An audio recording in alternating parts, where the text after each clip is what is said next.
Occupant les logements du chemin de fer depuis 20 ans, les cheminots retraités sont expulsés de ces habitations.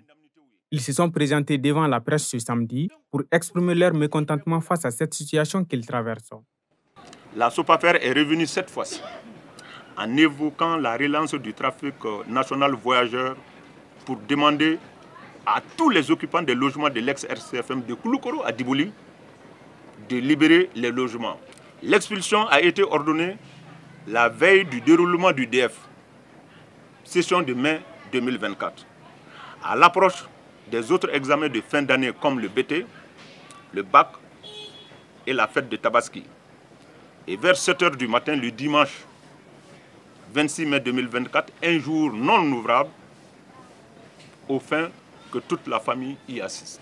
Obtenu suite à un protocole d'accord entre l'ancienne société de gestion du chemin de fer RCFM et les travailleurs, ces logements sont occupés avec un droit de préemption.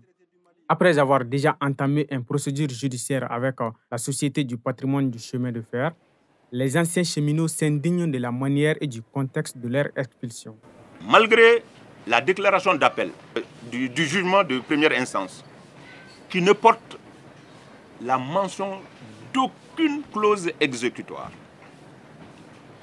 la direction de la SOPAFER a procédé à une expulsion extrajudiciaire forcée de tous les occupants des logements de Bamako le dimanche 26 mai 2024, puis ceux de Caille le vendredi 31 mai 2024.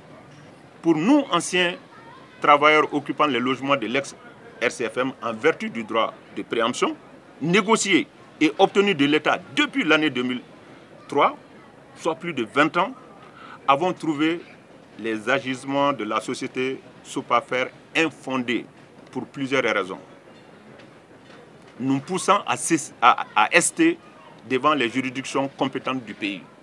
Tant que le droit de préemption entre l'État et nous, normalement, on devait être avisé afin de quitter la maison. L'État peut nous dire aujourd'hui, vous prenez toutes les dispositions, la préemption qui existe entre nous et vous, on n'est plus d'accord, vous sortez.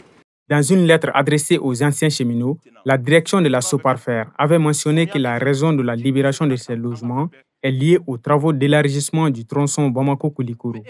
Les cheminots affirment que ces travaux n'impactent nullement leurs habitations. Ils poursuivent leurs réclamations et demandent aux autorités de les remettre dans un cadre acceptable après 20 ans d'existence d'un droit de préemption.